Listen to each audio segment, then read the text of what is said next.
Okay, so you see, was that easy? Painless? In fact, just the opposite of pain, right? I mean, was it fun? Yes. Easy. Understandable. Yes. Everybody get that? Okay. See, it's not that bad. It doesn't have to be that painful. We just saved $15,000 for these guys.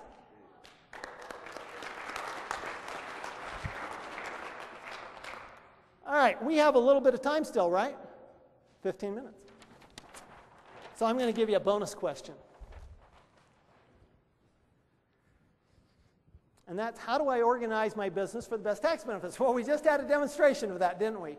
Now, not everybody should be an S corporation. All of these entities here, all of these entities is useful. It could be useful in your tax strategy. All right, and I know yesterday, was it Scott, is that his name? You had somebody up here who was talking a little bit about entities and mentioned that, you know, some entities are good for investments. Some entities are good for family planning, like trusts.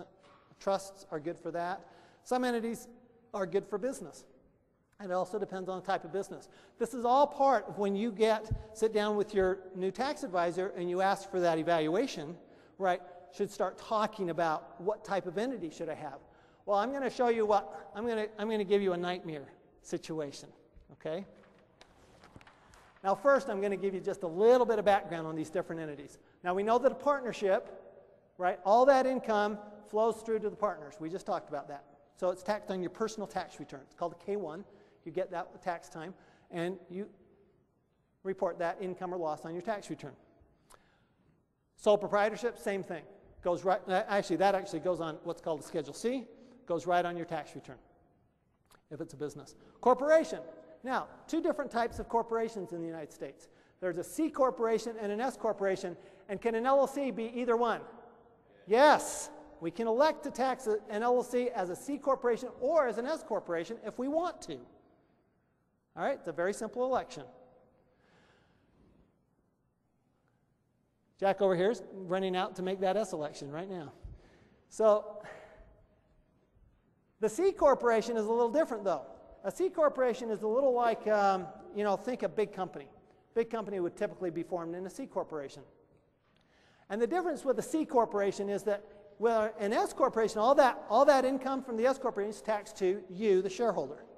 Whereas in a C corporation, that's going to be taxed to the business. And you're going to pay a separate tax in that C corporation. We'll get the question later, okay? So C corporations actually have all their own tax rules. They even have their own tax brackets. Okay, I'm going to say that one more time. C corporations even have their own tax brackets. They start at 15%.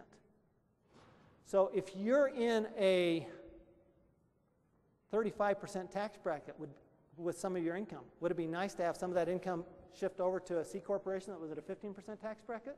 Yes. That would be pretty cool, wouldn't it? All right. So as you develop this tax strategy, you're going to create some flexibility so that at some point you may want to have a C corporation. Here's what you don't want to do. This is just so nasty. Here's what happened.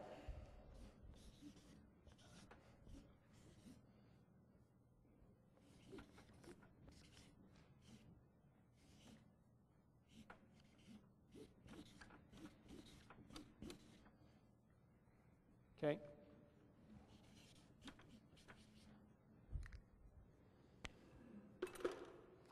All right, this is the one that came to me yesterday. So I said, okay, here's how I own my businesses. Now, I own my regular business here, and I own my real estate over here. Now, these are LLCs, okay, which are fine for real estate normally. All right, and this is just investment property that I own.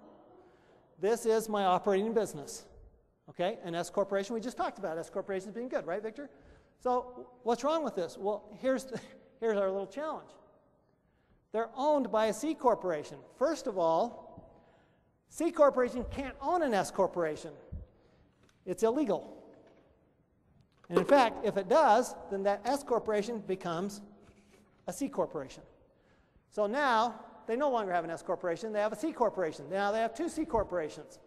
And all this income is going to be taxed to the corporation, which is not what they wanted. They were hoping that income would be taxed to them. That's why they were an S corporation.